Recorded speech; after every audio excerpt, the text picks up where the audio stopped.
And sometimes life is like that, which is Yeah. nice, but sometimes not. And so I think the film in many ways is us processing, and I think the people on screen processing, what does it mean to have experienced this beautiful, rich picture of the new creation, and yet also have to go back to living your life in normal life. Hello, everybody. Welcome back to Artists of the Way. I'm John, the host. Today, I am joined by Houston Coley, who's somebody I discovered through the internet years ago. But Houston is a filmmaker, a YouTuber, which is how I got involved when I was in my YouTube video essayist era. Is it Houston Productions 1 is what it? Because I feel like the YouTube channel name changed at some Yeah, point. it used to be. I named it Houston Productions One when I made the channel when I was 11 years old. 'Cause back then it was like, it was the era when you put a number in your name to like, Yep. that was just what you did. To be And then it was cool. a Yeah. nice acronym. It was HP1. Now it's just my name, Houston Coley, but Cool. a lot of people still know it as Houston Productions. So it's quite a nostalgic thing. Yeah. Awesome. You've done some work at the Rabbit Room, which I think I've mentioned on the podcast before, but is kind of this creative community organization thing that kind of promotes art and community based out of the Nashville area. And then he's also the creative director of Art Within, which is a nonprofit that currently has a podcast going, which is super cool, which he co-hosts. If you like this podcast, you're probably going to like that podcast because it talks about a lot of the same art community, a lot of the same kind of jazz, and they do it quite well. So, how are you doing today? I'm good. Yeah, we it's funny to mention the rabbit room. I can almost see it out my window. Nice. We just came back to Nashville last night after having been in Atlanta all summer, and we're going to be here until we go visit my wife's family in Czech Republic for Christmas for a couple months. Which has kind of been the pattern of our lives in the first few years of our marriage has been we've been back and forth between multiple countries and multiple Hmm. cities and stuff, kind of looking for some rootedness, but also having all these reasons to be in different places. Yeah. But whenever we're in Nashville, which we've kind of been trying to be more, we are around the Rabbit Room a lot, which is as you mentioned, a lovely faith and arts nonprofit that kind of tries to create community between artists around good, true, and beautiful things. Yeah.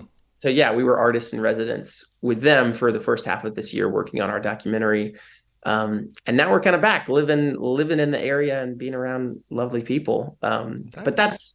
that's what our podcast has been about. That's what our lives have been about, is like searching for some sense of community and rootedness and yeah, an embrace of our art around other people. Mm. Yeah, I think that's been a lot of what we've been doing as of late, and that's kind of what our documentary is about as well. So Yeah, well, that's a great segue into our first conversation topic that I ask everybody. You've mentioned the documentary. What are the things that you're working on right now, including the documentary and maybe outside of it? And what is the documentary for people who aren't subscribed to your YouTube channel, like I am, and maybe don't know?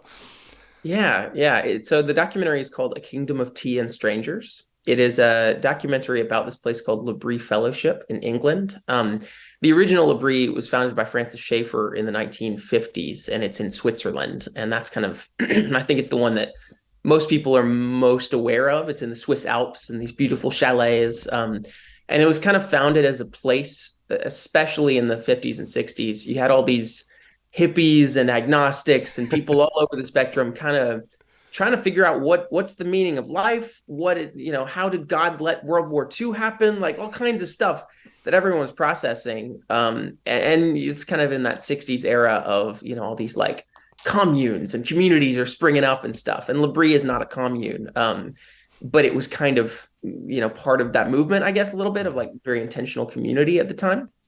Um, but it's kind of outlasted all of the things that sprung up in the 60s and then kind of fell apart. It's still around today. There's 9 locations around the world.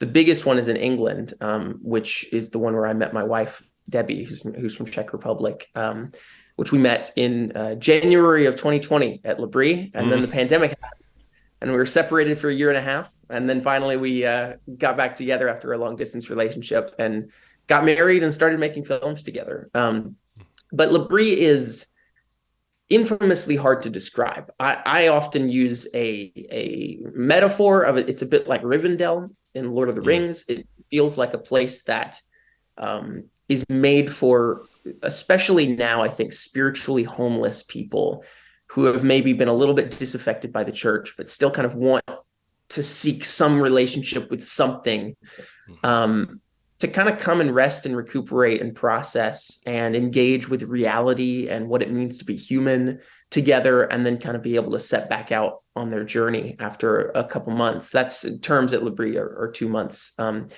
So it's, yeah, for me, it was a really big part of kind of forming who I am, both as a person and as a Christian and as an artist, and mhm. also as now someone who's married to someone who I met Yep. there.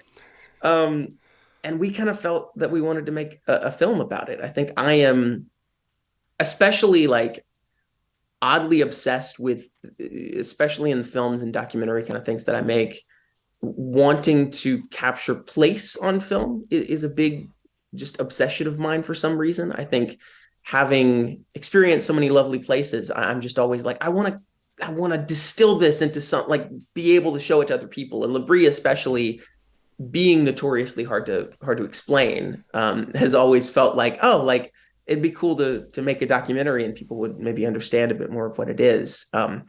When Labrie, the organization, agreed to let us make the documentary, which is another thing. And some people ask, so how much are they paying you to make the documentary? And I'm like, no, no, no. They did not want this at all. Uh, we had to ask them, and they prayed for several months, and finally came back to us and said, yeah, like we trust you to make the documentary. You guys have been around. Debbie, my wife, had been coming to Labrie for several years at that point, so they knew her quite well. So they said, we trust you, but the one condition is this can't be a commercial for us. One of the key aspects of Labrie is that they don't advertise, they don't promote themselves, they don't fundraise, they don't recruit people to come. And so it's quite a, yeah, that's their testimony, is the fact that after 50 years, Labrie is still around, despite the Mhm. fact that they don't, do anything to further themselves. And they kind of live in this intentional vulnerability that, they believe that if the money stops coming, if the students stop coming, if the workers stop coming, then God doesn't want them to be around anymore and they'll shut down. Mhm. And that's kind of been their philosophy for a long time. So when they agreed to let us make the film, we were kind of like, yeah, we don't want to make a commercial either. We have no interest in that.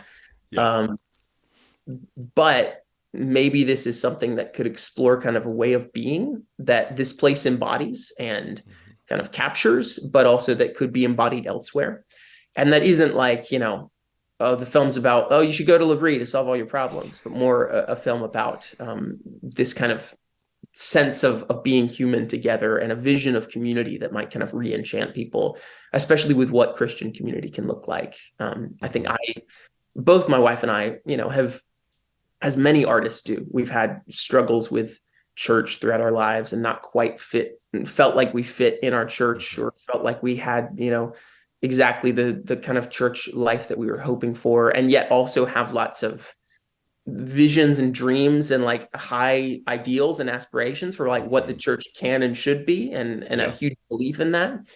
And so Labrie was the first Christian community I've ever experienced that was like, oh my gosh, like this is what Christian community should be. Mm. And yet the difficulty of it, I think, is that life is not like Labrie. Like life is not, you don't get to live. I didn't even mention the setting. It's this beautiful 16th century Victorian manor house in the English countryside with Mhm. dozens of different apartments and dorm rooms in it and stuff. And people from all ages and backgrounds and cultures come and stay together in this Victorian manor house for 2 months. Life's not always like that.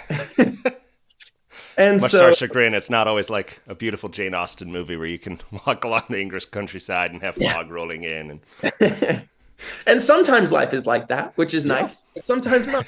Um, and so I think the film, in many ways, is us processing, and I think the people on screen processing, what does it mean to have experienced this beautiful, rich picture of the new creation, and yet also have to go back to living your life in normal life. I sometimes used to use the dichotomy of like, oh, back to the real world.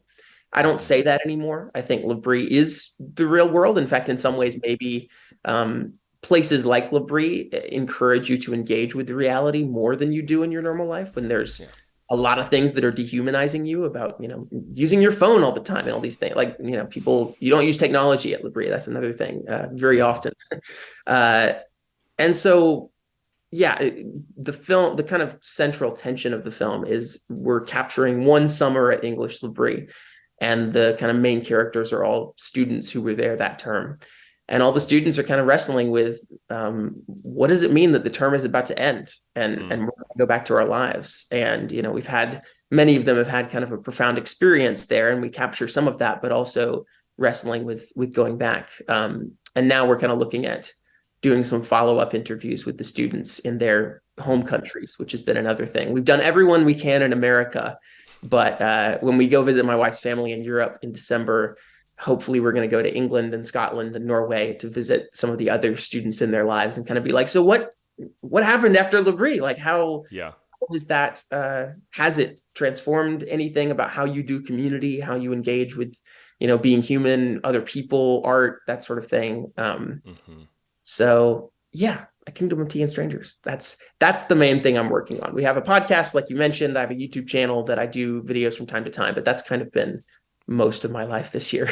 Yeah, that's cool. I'm really excited to watch it. I love the idea of, because I feel like at least me working in theater a lot, like there's like this 2 month span of like you're together with this group of people like every night, and then you do the production. And if it's like an amazing, profound production, it's like this crazy, surreal, transcendent thing, and you Mm. do it over and over and over again.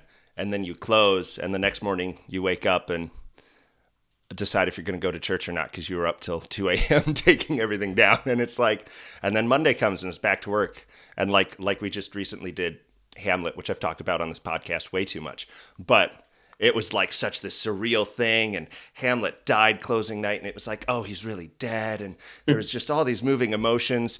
And then I'm back at work in a call center. And it's like, okay, well, that happened. And now it's just, again, like back to day to Mm. day. But Yeah. how does that live on and inform?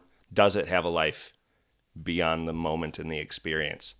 I think that's a really interesting thing to chew on. I'm doing my chewing hand signals for anybody that's not watching. Um, that's going to be cool. Yeah. As you've been working on that, or in taking art, engaging in that community, how do you feel like God's been using art in your life personally right now? Mm. That's a good question. I feel like God is always using art in my life. I guess there's a question of whether it's the art that I'm making or the art that I'm Mm. watching or Hmm. reading. I guess in terms of the art that I'm making, this film in particular has given me a lot more trust in God and a sense of um, kind of easygoing, like that He's guiding the Mm. process, I guess. Hmm. When we were making the film at L'Abri, we kind of can't, we had raised some money to make the film and to pay for our term there and that sort of thing. And we came in and came at the start of the term, and we were kind of like, all right, we need to get going. We need to start filming. We need to capture everything. This is a beautiful place with wonderful people. I'm sure we haven't really met them yet that much, but we're going to start film. Let's go. Um, and very quickly, there was a sense that, oh, we need to like gain people's trust before we start just like filming everything. Like, oh, yeah. They're not Um, okay with us getting into their business when they're yeah, like, "Hi, I'm going to record your bedroom now." L'Abri is a shelter. That's Hmm. actually what the word means in French. And so many people come there seeking shelter from some form of like spiritual trauma or the busyness of their lives or big decisions that they're processing through and all sorts of things. Hmm. Um, and so we were coming in with cameras to that place. Yeah. It was a very difficult thing to do. And I am fully confident that L'Abri will never let anyone make a documentary about them ever again because it was such a messy process. Hmm. And we were, I think very desiring to make the most of our time at the start because it's like, well, we've raised money to be here and time's ticking. We need to get some good stuff. Imagine all the things that we're going to be missing if we don't, film all the time. Mm. But very quickly, kind of the workers at Labrie observed that this wasn't working. I was trying to do this at the start, wasn't working, and they said, "Okay, They said, "Can you guys please take a week? Don't film anything." And I was like, "All right, I don't know. That's a long time. Imagine how many good things we're gonna miss." Mm-hmm. We got to the end of a week, and the worker said, "Just take maybe another week. Don't film anything." And we are like, "Okay, all right." And then we got to the end of that week, and the worker said, "Hey, take one more week. Don't film anything. Just be in community. Be yourselves. Be human with these other people. Be known by them. Allow yourselves to know them." And when those 3 weeks were over, suddenly we were friends with everybody, and we were friends outside the context of filming things. We Mm-hmm. saw each other as just people, and they didn't see us as just cameras. They saw us as people who washed dishes with them and did gardening with them and played volleyball and had a bunch of inside jokes and all sorts of things. And Yeah. so that was a big thing, was like learning to slow down. And I think that Mm. has informed a lot of the process. And even like putting people over project was a big thing, and something that still challenges me sometimes. There was We came into this term to film, and no one knew that we were going to be making a documentary. And so our kind of philosophy at the start, very stupidly, had been, let's just assume that everyone is okay with being filmed. And if they're not, they can come tell us and we'll work around that. That's fine. And after those 3 weeks, we were kind of like, oh, no, we need to assume that no one is okay with being filmed. And we need to let them come to us and say, yes, I'm okay with it. Mm-hmm. And that was a challenging thing, and a thing that was like, oh man, like, even in terms of like filming, Labrie is the film is about community. And yet when you have several people in the community who don't want to be filmed, that means you can't get the big group shot of Mm. everyone, because if they're there, like, Mm-hmm. um, and so we kind of had to like work through that relationally and figure out, all right, we're going to schedule like this work crew, we're going to film with these people and this sort of thing. And so it was a very relational thing ultimately, and something that Mm. caused us to slow down. But ultimately, I think that shows in the film. I think that people the people who did want to be in the documentary, which ended up being almost everyone, are very comfortable on screen and very Mm-hmm. comfortable in their own skin, because we knew each other at that point, because it was just like, Mm-hmm. we're just friends. And they like, Labrie also allowed us to show one of our previous films to all the students for a movie night one night. And it was like people suddenly saw like, oh, this is what you guys make. Like, this is what you want to do. And Mm-hmm. so suddenly it was, oh, people, we're kind of seeing each other and seeing what we want to do and seeing how we can work together to do that. And one of the workers mentioned how he hates being filmed, he hates being on camera, it makes him really uncomfortable, but he saw this as an opportunity to bless other people, and Mm. that's why he was going to kind of push himself to do that. And so it ended up being this very like organic kind of process. And even, yeah, I think you see in the film that like we have a relationship, like the person behind the camera has a relationship with the person in front of the camera. Mm-hmm. They talk to us from time to time. Sometimes I am almost embarrassed by this at times, but sometimes like someone will say something really funny in the movie in front of the camera, and you can see that the camera is shaking because I am also laughing at what they have said. I love that. um, but yeah, so you asked what God has been doing through art in my life, and I think slowing me down and showing me that people matter more, and that ultimately that actually does make the art better, Mm-hmm. has been a big thing. And then in the editing process, I think we still, by the time that we finished filming, we kind of walked away, and I particularly was like, do we have a story? I don't know. I feel like we captured a bunch of stuff. There's a bunch of good stuff in there, but I also, there's 100 things I wish we had been able to capture that we hadn't. Mm-hmm. And is there anything here to make a film out of?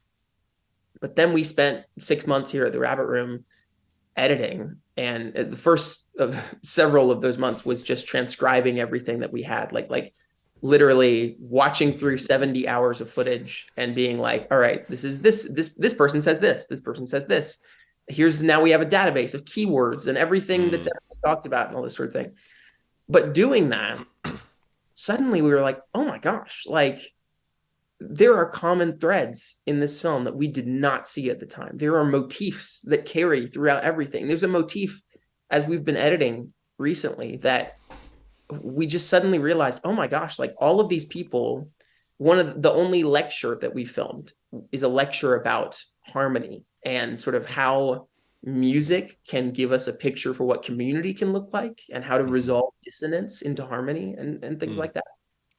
And even before that lecture had happened in the term, tons of our other interviews somehow have these threads of like talking about harmony and talking about music and talking about sort of how we other people use the metaphor of like being in a community is like singing in a choir or being part of a symphony and um mm-hmm, that was something that we didn't create and we didn't encourage and we didn't like do, but looking back it's a huge theme. And I mm-hmm, think even the fact that the workers made us wait several weeks to start actually meant that there was a more compelling tension in the film mm-hmm, because we were starting towards the end of the term. And so everyone's already processing leaving. And that becomes mm-hmm. the dramatic question of the film. And I don't know if it would have been if we'd started it at the beginning. Um, and Yeah. so that has just given me more trust that like God's telling the story he wants to tell. Mm-hmm, And one of the things that Labrie does is they pray for the people who will come, and they pray that God will send the right people and that He'll keep the wrong people away. That mm, the people who are supposed to come will be there, and the people who aren't supposed to come won't. mm-hmm. And maybe if they're supposed to come another time, that they'll be there at that time. Yeah. Um, and I remember at the start of term being like, is this I had been to Labrie before, um, and had a wonderful group of people. And now all of a sudden you're at the same place again, but with a totally different group of people. And you're like, Mm-hmm, is this going to be as good of a group as it was the last time I was here? mm-hmm, And yet now watching the footage and even having been there, many of the people who ended up being in the film and who were there that term ended up becoming some of our best friends. In fact, two of them ended up being in our wedding. mm, Uh, but B, I look at the film and I'm like, these are the characters who were meant to be in the film. mm-hmm, And God, as they always say at Labrie, God sent the people of his choice to be there, mm-hmm, not just for our film, not just for all these people to be in a movie, but also for them to be there because they needed to be there at that time. And that mm-hmm, also coexisted with what we were doing. Um, so I think, Edith Schaefer, who was Francis Schaeffer's wife, described Christian life or life in general as a tapestry, and that God is weaving this complex web of relationships and art and beauty and trust and community together, and that on the back it looks all messy, and on the back of a tapestry you just see all the loose mm-hmm, ends and threads and stuff, but on the front you see the beautiful image, and I feel like I'm glimpsing a bit of that beautiful image sometimes. mm, And yeah. so yeah, that's what the art that I've been making has showed me. I feel like God speaks to me through movies that I watch all the time, but that's Yep. another thing.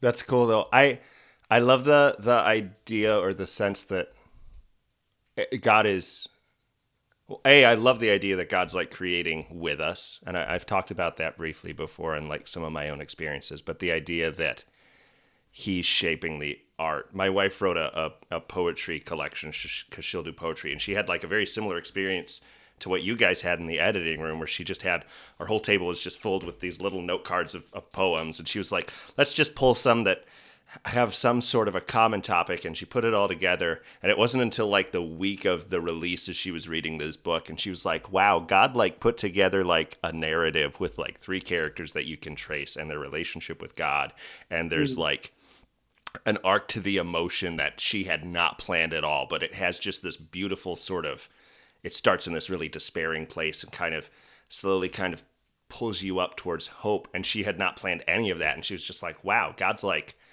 made this thing almost to minister to me Mm, through my own work. and yeah. and and then the sense of like that unknown piece, that's something that I'm like chewing on a lot this week, too, because there's some definite areas in my art and in the community that my art is in where I feel God being like, do this thing, and I'm not going to tell you why, but just do this one action, and then I'll give you the next action. And it's like, again, we're only seeing little bits from behind that tapestry. We don't see the full thing that he's making there. But just the way that he continues to use art and those moments to form people and bring just the right people, like, baffles me Yeah. every time. That's amazing. Hey friends, I hope you're enjoying today's episode. I just wanted to take a second to share with you guys the exciting project that's in the works here at Artists of the Way. We're going to be staging a production of Godspell in 2024. Godspell is a musical based on the Gospel of Matthew. The script is comprised mostly of excerpts from the Gospel of Matthew, and the songs are mostly old hymns or straight scripture, which has been recomposed into kind of a rock musical theater style song. It's a wonderful show. I grew up on it. It's been a passion project of mine to direct for 5 years, and I'm so excited to tackle it. If you want to know more about that, you can visit our website, artistsoftheway.com, and visit our Godspell page. There you'll be able to find show details and information on fundraising if you're interested in helping support the production.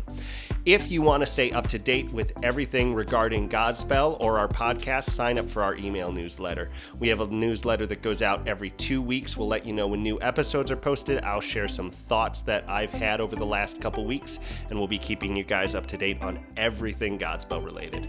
Thanks. Enjoy the rest of the show. So on your podcast and on your YouTube channel over the last couple years, you've talked a lot about cultivating community in the modern era, and kind of been unpacking what does it look like to be in relationship with different people, to be in a community. There's not a better word than community. I kept trying to find a way to rephrase it. I was like, community. No, that's the word. Yeah. But as you've been pondering that and having discussions about that, working at the Rabbit Room, working at L'Abri, do you feel like there's some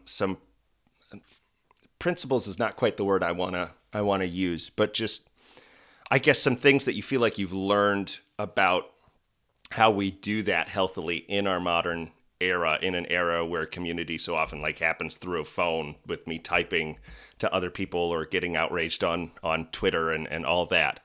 What are some healthy ways you feel like, maybe even just in your own life, God has shaped you through that to create kind of a healthier view of community? Mm. It's a good question. It is the question. I feel like I still am processing that and trying to figure out the answer to, like, how do you do community well? Because I experienced such a profound picture of community at L'Abri. And then I feel like I've just been seeking that ever since, and yet also wrestling with, like, trying to figure out, again, like I was talking about, what of that is like, this is something that only L'Abri can do because you're living with people for a couple months, and that's not what daily life is like. But what are the things that daily life can do, and what can that look like? And trying to translate that somehow. I think, yeah, it's funny to be asked advice on this, because I feel like I would like to ask for advice on this. Like, I don't think I'm doing community any better than anybody else. Maybe even worse than some people. Like, we have had really rich seasons, and this is part of also, our kind of lack of rootedness in the first couple of years of our marriage has been moving around for different reasons. We got some really rich seasons, and then some seasons where it's like, man, we're just not seeing anybody, And during those seasons when we're not seeing anybody, I just end up just spending more time on the internet, than I should probably. Yep. And yet also I do have a passion for, like, trying to figure out how to do community well on the internet too. I would say that I've learned some things. I think especially this year, yeah, there's little things. Like, one of the things about L'Abri that I appreciate is that they are not prescriptive. They are not like, here's the template, here's the 10-step program for community, here's how you do it. It's not a formula, and Christian life is not a formula, and art is not a formula. It's a relationship, and it's something that just has to be worked out in the context of where it is. At the same time, that can be frustrating, because, like, I want the four. How do you do it well? Like, Yeah. what's the 10-step Where's my process? steps by step plan in one of the epistles? Yeah. God, just give me the 10 steps. Yeah. Yeah. So I think that's what our film is processing. That's what our podcast is processing. Um, there's a few different episodes of the podcast where like we're processing specific things like how do you get people to show up to stuff? And how did the Inklings and like Disney Imagineers creatively Mm-hmm. collaborate so well? And what's the key to that? Yeah. Like I said, there's not a formula, but also I want to be practical about some of these things. Like I want to Mm-hmm. offer something practical and not just be like, oh, it's this ethereal, you either have it or you don't kind of thing. Like Yeah. that's not useful. Um, One thing that I've learned at Labrie and learned through the making of film is the value of side by side community Mm. that I think often in kind of our daily lives, and this is actually something that a character says in the movie. We have a lot of face to face community, even like you and me right now. We're talking to Mm-hmm. each other face to face on Zoom, and we're sharing our experiences. But I think the relationship between you and me would actually be even more fruitful and Mm-hmm. real if we were washing dishes together, or if we worked on Yeah. an artistic project together, or if we needed to do gardening together or something. And Yeah. so even when like my wife and I invite people over for dinner, and that's another thing that we've especially post kind of Labrie tried to do and make a rhythm of our lives is like hosting people for dinner Mm-hmm. frequently. We've tried to make it into a weekly thing. Like Friday nights, we have people over for dinner. Yeah. Um, when we do that, we don't say, here's all right, we've made the beautiful meal, come enjoy it. We say, all right, we're cooking at 6. Whoever can get here at 6, come help us cook. And then at 7, we'll eat when the meal is done. And Mm-hmm. because of that, we end up having really rich, beautiful conversations with people as we're cutting kale together and, making the bread and all this sort of stuff. Mm-hmm. Um, that's a direct result of like Labrie having influenced us because so much of Labrie is you end up. I fell in love with my wife as I was grating cheese next to her. Yep. So it's stuff like that creates an environment for more like I think it puts people at ease. It allows you to Mm-hmm. rest and it allows you to see them in a context that's not just them like presenting themselves to you and their opinions and experiences. It's being human together. Mm-hmm. By the same token, like experiencing art together, I think is a really valuable thing. I love going to see movies with people. I love, I mean, a big in my life, particularly like showing movies to other people and inviting people over to watch movies is a big Mm-hmm. part of my rhythm of community and stuff. Like we've watched the Indian movie RRR 11 times because we just constantly are like, oh, here's a new person who hasn't seen it. Come over, let's watch it together. And it's just such a fun experience to watch together. And then that creates a shared bond. We're actually talking about getting a matching tattoo of RRR with a friend of ours. We first showed the movie to. Uh, Stuff like that kind of creates a bond as well. And then I guess like consistency Mm. is as I was talking about, like we try to do like dinners once a week, the same night every week to kind of create a consistent rhythm of that rather than just being like, here's a sporadic kind of we're doing that. If you look at J.R.R. Tolkien and C.S. Lewis, like and the Inklings, they would Mm-hmm. meet at the Eagle and Child pub the same night every single week. And they always knew that if, as they're working on their writing that week, they can come share it with their buddies at the Yep. pub that night. And we're kind of even expected to have something to share. Like, what have you Mm-hmm. been writing this week?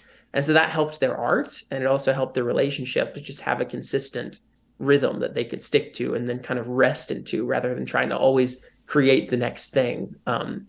And by that token of the dinners as well, I think it's in a book about Labrie called By Demonstration God. One of the former workers named Wade Bradshaw, says something along the lines of, and I repeat this so often because I think it's so good. He says something like, "Our at Labrie, as we invite people into our homes for dinner, our job is not to entertain you. We're not trying to Mm. put on a show. What we're doing and what we believe Christ would do is to just invite you and include you in what we're already doing." Mm. And that's been a big thing as well for me is like as we talk about creating community, Hmm. I think only God can create Mm. good. You can't generate it from scratch. And if your goal, this is something that Labrie workers have said to me and said to us in interviews, and I still go, man, that's hard to hear. Because we Yeah. talk about like, oh, the film's about community, but many workers have said to us at Labrie, if you go into creating community just saying, I want to create community, that's my goal, it's not going to work because community is so much, like the workers would say, you need to be just like, and I still find this so ethereal when they say it. I'm just like, I wish that it was more like practical, but they say, they're often talking about how like Labrie is as rich and beautiful as it is, not because it's trying to create community, but because it's just trying to demonstrate the reality of God and Mm. Christ, and that they're trying to follow Jesus. Like that's what Labrie is. And so even when Francis and Edith Schaeffer founded Labrie, their goal wasn't to create a community. It was just Yeah. to invite people into what they were doing and Mm. to, create a space for people to wrestle with stuff that they were wrestling with and meet that need of love that they could meet. And then it kind of became a community out of that. Um, Yeah.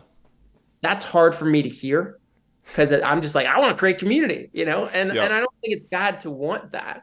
But there also has to be a basis of some kind of love and pursuit of the transcendent underneath that, I think. Mm. It can't just be we get together because we get together and that's what getting together is what you Hmm. do. Like, no, like it yeah, I don't even fully know how to articulate what it should be Right. because it's Well, and so I hard. wonder.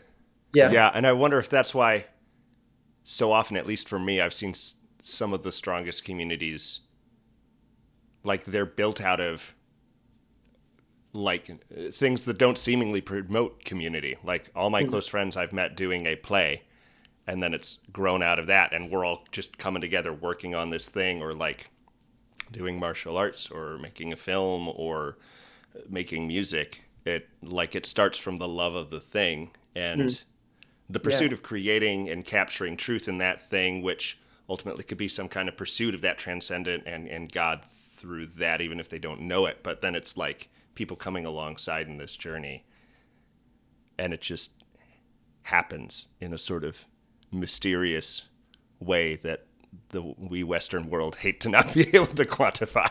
Mm, But yeah. yeah, that's cool. Yeah. Yeah. I wish I had more of a concrete answer, but these are some of the things that I've been processing and wrestling with for most of my life the past few years. Yeah, and I do feel like it is one of those things where it is just kind of mysterious, and I think especially in America and like post enlightenment and whatever, we're like we want to have like the textbook of how to do it. At least I know I do. When I was like 15, I remember being like, I'm gonna search the Bible for like the method on how to like get a relationship and get married, and I'm gonna like figure that all out and figure out how do you make art in the Bible, and it was just not there. It was just like, oh, it's just kind of there's a couple principles, but this doesn't like help me do the thing. Mm, So I feel like maybe even just being open to again that idea of God leading us into the unknown, mm, and the fact that like he made community, and that's mm, a good thing that he wants for us, and there will be seasons where that's stronger and seasons where that's less strong because that's life. mm, But the idea of just as we live our life with God in the mystery of his sovereignty or forming the world or forming us and engaging with us, like he'll promote that and foster that and create, like he creates the spaces and puts us into those spaces yeah. and brings us to the right people at the right time, which makes it less in our control, which is a little more scary, Mm. but definitely makes it not like a satisfying answer because again it's that kind of nebulous ethereal thing. Yeah. I feel like there are there are ways that we do it wrong in the Western Hmm. world that I think can be corrected. And that's the closest to something practical that I can say. And maybe a lot of those Hmm. ways are the way that we think we can create a program for a community. Hmm. We create like a, oh, this is the step by step kind of, especially in church. I think we do that sometimes. Um, Yeah. Small Rather than groups. sort of, yeah, and there's nothing wrong with that, but No. nothing wrong with small groups, but like, yeah, I still see so much of that, especially in Western church. I see so much of that instinct to entertain and the instinct to put on a show, to create a spectacle, to create um, yeah, to perform, um, rather than simply to include and to just kind of rest into that. Um, Yeah. and I guess, ironically, one of the more fruitful forms of community that I've had in recent months is has been trying to engage the digital space. Mm. I, I used to think that the internet and technology and social media was like a neutral tool, Hmm. and you could use it for good or for bad. Now I'm like, no, no, it's rigged for bad. It's algorithmically rigged for the bad. Hmm. You have to fight to use it for good. Yep. And I find that a worthwhile fight, especially having been on the internet as long as I have since I was 11, started my YouTube channel, and um, having a lot of relationships and friends that I've made through that, and collaborations and projects and all sorts of things. Um, that's become a big part of my life. I don't blame anyone for not being on the internet. In fact, if you're not, good for you. Continue that, please. But I find it a very important space to engage for me, at least, because I'm like, Hmm. this is the language that I speak, and so I should engage the people who speak that language and try to help them find space to process Hmm. things. Yeah. And so when I came back from Dream, I have been doing kind of video essays on my YouTube channel, like you were talking about Nerd Writer and stuff, Yeah. for a long time, and they were fine. Like I think some of them are still among some of my favorite videos that I've made about Into the Spider-Verse and Kung Fu Hmm. Panda, theme park design, and all different things. Um, but many of them felt like things that anybody could make. Like it felt Hmm. like this, anybody could talk about why Into the Spider-Verse is a great movie. It's a great movie, Because it's obviously. awesome. Yeah. Yeah. And I came back from Labrie and I was like, man, I want to kind of make the things that only I could make, the things that might not gain me a lot of views in the algorithm, but would make me more satisfied that like I'm doing something only I could do. And ultimately, I think that will. I saw this with some other YouTubers. The YouTubers who were making the things that, like, if they weren't around to make that, then it wouldn't get made. Those were the people with like the most passionate fan bases, because the people who watched their videos were very, they could see that like if they're not doing this, no one is. Hmm. The stuff that I've been making kind of pre-pandemic was good, but I think it was, if I didn't make it, someone else would make a video about why Into the Spider-Verse is great, and they did, and many people Yep. do, right? After I came back from Labrie, I started making a lot more videos about like talking on the edges of faith and the Bible and spirituality. I talked more about theme parks and spirituality, which is a weird niche thing that I'm obsessed with. I talked Hmm. about the Last Jedi and the Bible. I talked about why Bible movies should be better and more colorful. Hmm. Um, Random kind of niche things that I was like, I'm probably the only person who thinks about this. And suddenly I got all these comments from people being like, thank you for talking about this. I am also someone who, I was raised Christian. I'm not anymore, but the way that you talked about it was really interesting, and it made me want to kind of engage with it again. I Hmm. am Christian, but I feel like there's no spaces to talk about this online. Hmm. I don't know how I feel, but I'm glad that you're creating a space to talk about these kind of things, because I think it's interesting, and I really like your passion for talking about it and not preaching it Hmm. at me, but just like talking about it because you're passionate about it. Yeah. Um, and suddenly, so like, I felt like, oh, here's all these like, same as Labrie, like spiritually homeless people who are Hmm. going about their days on the internet, but don't have any space to engage with these things. Yeah. And my job is not to preach to them or create a program to engage, but simply to be who I am and to talk about the things that I love to talk about. And Hmm. that, it's the same kind of, and just include them in that conversation. Um, as I've done that, and I've really tried to engage my Patreon a lot this year as well, it's grown a lot. Hmm. My channel has not grown. I think it's, if anything, my channel has actually lost subscribers more in the last couple of years than Hmm. it's gained them, which is fine. I'm like, I'm making the stuff I want to make and gaining the audience that I want to gain, who cares Hmm. about that. Yeah. And I had a lot of subscribers from the before times, who, liked the stuff that I was doing back then, and that's fine, but don't love all the stuff that I'm doing now. And I don't think my stuff Hmm. has like changed drastically. It's just that I sort Hmm. of talk a bit more personally about some things that I didn't used to. Yeah. Um, but now, like, I love my Patreon. It's so great. It's really Hmm. grown in the past few months.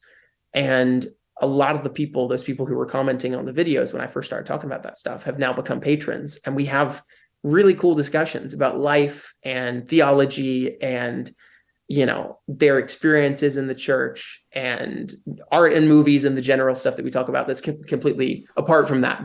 Yeah. um, and that's been really lovely to just like be able to include people in that. Not to believe that online digital community is a replacement for physical community, because it's Hmm. not. Yeah. I try to encourage that in my videos and be like, I don't think, community cannot be as good online as it is in real life. Yeah. Um, but still believing that like this is a space worth engaging, and Hmm. people do spend a lot of time on the internet, so there should be, I want to engage it well. Yeah. And even figure out how to engage it well with others, and figure out like how do we use this without giving into like algorithms and attention economy kind of things. Hmm. And that's sometimes what we process in those videos, and I try to make the videos more of a discussion, more of a inviting people to speak into it in the comments, and get so many Yeah. lovely comments from people writing long paragraphs of their experiences and things. Um so I don't know if that is maybe a little bit helpful. I feel like I've in recent months seen internet community being a beautiful thing, and even around the Hmm. podcast I did as well.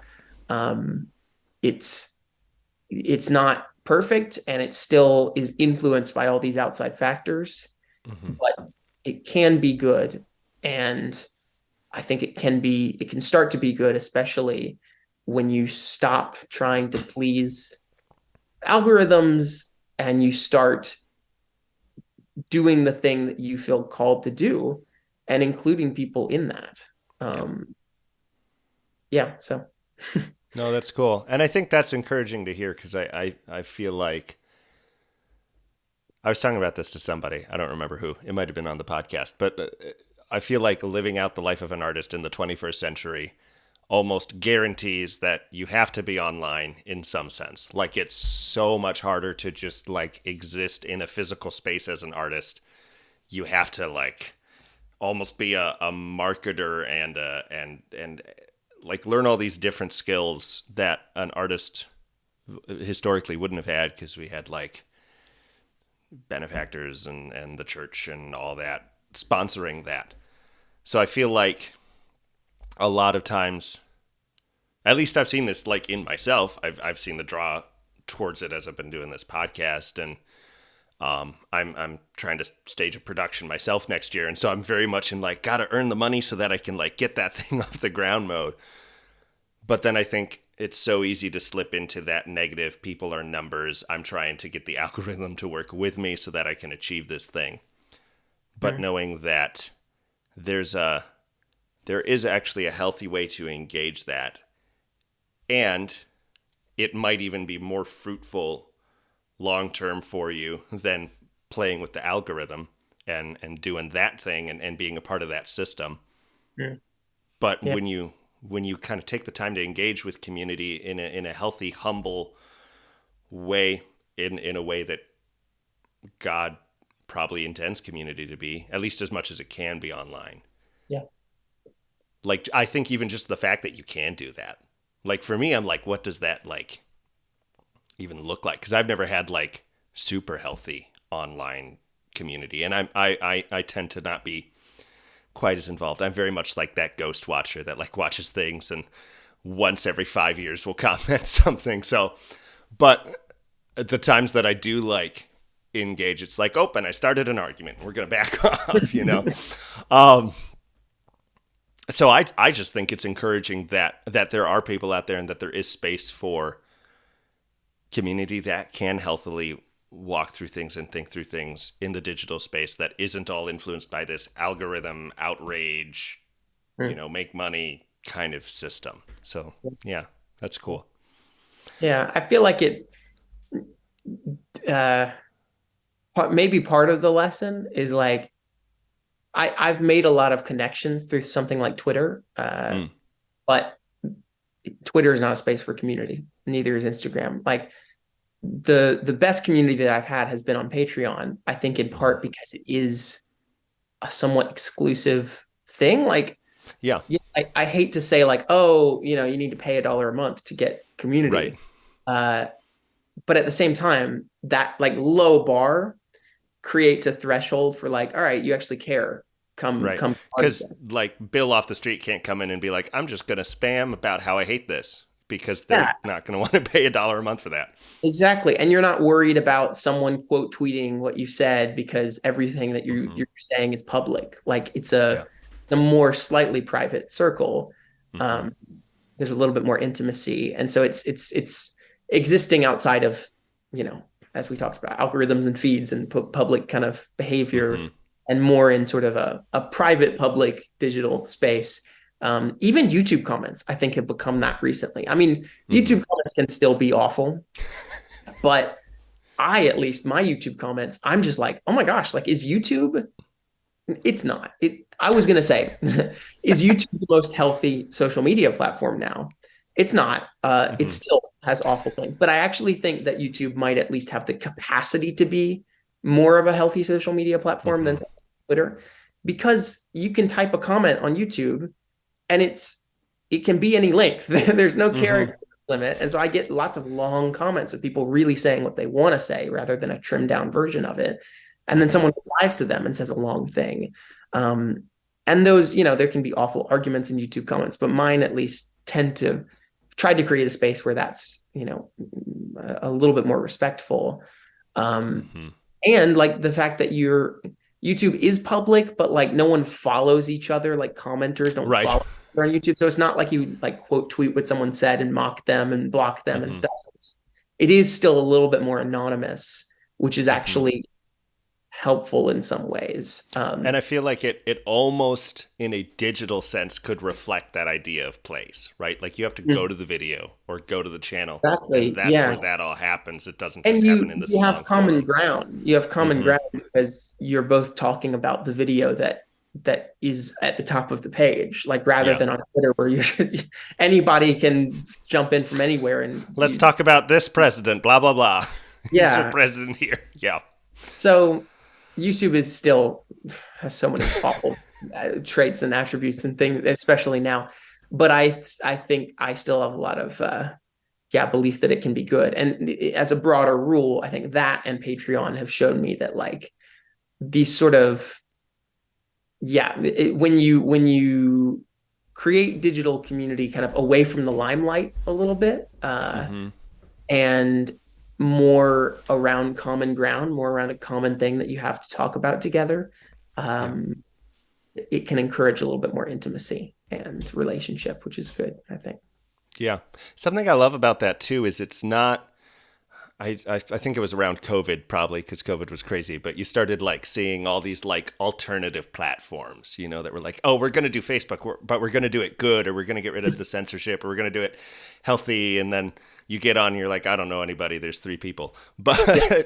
but I love that that is happening and that you're engaging with that, and people are engaging with that in the marketplace of today. Like it's in the like the public forum, you know. It's not, oh, we're going to make our little Christian circle here where our community is going to be healthy, but it's going to be its own website because we don't want the Facebook people or the Twitter people here.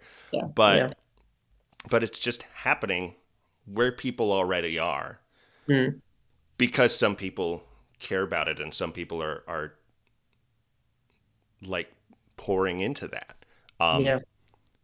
I think that's cool. I think just even from like a theological perspective, like that's cool to see. I guess God redeeming that. It's not like God is destroying it and making something completely different, but like that renewal thing that he's always doing in us and in the world. That's Yes. awesome. Mm. Yeah, that's good. Cool. This has been lovely. We are getting near an hour, so I'm going to ask my final question, even though I Yeah. have like 8 questions left. So Ah. I have to ask those some other time. Um, but I something I'm always trying to do is promote resources, because as I grew up, I was like, I don't know how to do any of these arts things, and I was trying to figure out that, and I've had this weird dual call to ministry and art, and I was like, I don't know how to navigate any of this, and I think there's been a lot of resources over time that I just didn't know about. So I always want to create some room for people to find a new thing to help them kind of grow. So if you were to recommend some resources either for people to like grow in their faith and kind of deepen their walk with Christ or their relationship with him, or grow as artists or grow as both, what are a couple resources you'd recommend there? Hmm. Well, yeah, mind immediately goes first to the Rabbit Room, which I think you said you've mentioned sometimes on the podcast. They are dear friends. One of the people who works kind of prominently at the Rabbit Room now was a Labrie worker who was Mm, there working at Labrie at the time that we were falling in love mm, when Debbie and I met. And so that was kind of how we eventually kind of got into relationship with a lot of the people at the Rabbit Room, was because we knew him and then he started working for them, and then all this mm-hmm, kind of stuff. We became artists in residence. The Rabbit Room was founded by Andrew Peterson, who is a Christian singer-songwriter. He wrote a fantasy series called The Wingfeather Saga. And his brother Pete Peterson, who's also a dear friend, who is a playwright who goes under the pen name A.S. Peterson. I guess it's not a pen name; it's his real name. just um, abbreviated. yeah.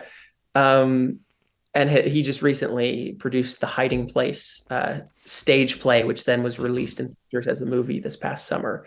The Rabbit Room is great. They are, when I discovered them during COVID, I was so momentously encouraged by their mm-hmm. presence, because they are engaging both the digital and physical space so well, creating community. Again, uh, yeah, for Christian artists, and um, trying to, yeah, create spaces that allow people to engage the good, the true, and the beautiful together. They are good. They are curators, I think, of like good art, and really appreciate good art, not bad Christian art, and have Yep. a strong desire for it to be good. Lovers of the Inklings and Tolkien and Lewis. It's called the Rabbit Room because that was the name of the room in the Eagle and Child pub where Tolkien and Lewis would meet. Um, and just very thoughtful, nuanced, rich people who appreciate beauty well. The website is great. They have a great blog. They have a lot of podcasts that are lovely. I write for their blog sometimes. They do a lot of different articles about pop culture and music, and yeah, all sorts of wonderful things. And then they have a conference once a year called Hutchmoot, which is in Nashville, and then they have one in the UK, and it's a beautiful gathering of people to kind of celebrate art and faith together. We actually just showed an hour of our documentary at Hutchmoot 2 weeks Mm, ago here in Nashville, which was lovely and wonderful, and exactly the audience that was primed to love it. So yep. that was really a beautiful experience, and even just having people experience and like see our art. That was only the second time that we'd ever shown our art to a room of people. Like it was just Mm, a cool thing. yeah. Um, so the Rabbit Room is lovely and wonderful, and the people are so genuine and really care about all the things that we're talking about. I think also in terms of just faith, I would say like the Bible Project is huge for Mm, me. Their podcasts are great. They have a YouTube channel. I'm sure many of you have heard of it. They have animated videos. I think that the Bible is best expressed through the medium of animation. I think that animation can express the abstract and the um, kind of synthesize imagery in a way that live action can't always. And so their videos are lovely and wonderful and so well researched and culturally thoughtful, and engaging all these different contextual aspects of the ancient text and depicting it beautifully. So that's great. And then I would hope that the stuff that I'm doing might be a resource as well. So the podcast is called The Art Within Podcast. We've done a whole season kind of engaging a lot of the things that we talked about today. And then also we're doing a second season soon where we hope to have a lot of different guests on, which is going to be exciting. So that's been a fun kind of journey. We have a Substack. It's on Spotify and iTunes and all that stuff under the Art Within podcast. But then we also have a Substack that you can subscribe to called artwithin.substack.com, where I think the most recent article is a reading library that we did for like season 1 of the podcast. Here's all the books that we recommend. So that's another, like, if you're looking for a resource of just a bunch of great books about art and faith, lots of great books on that list that we put together at artwithin.substack.com. And then my YouTube channel, I think I wouldn't say like it's a faith YouTube channel, but I think that someone actually said at Hutchmoot when we were there 2 weeks ago, someone said, I think what you're doing is encouraging spiritual imagination around current pop culture. And I was like, that's it. I've been saying for a long time, like, oh, I do videos about movies and the Bible sometimes and theology and stuff. And then he said that, and I was like, that's all I'm ever going to say forever. That's it. Yeah. So that's awesome. I think that's been a big thing for me. And then the documentary, when it's finished, we'll release there. So that's going to be fun too. We're looking at starting a Kickstarter to get the finishing funds for the film soon, maybe in November. And so that'll be, if we do that, I'll put up the info about it there.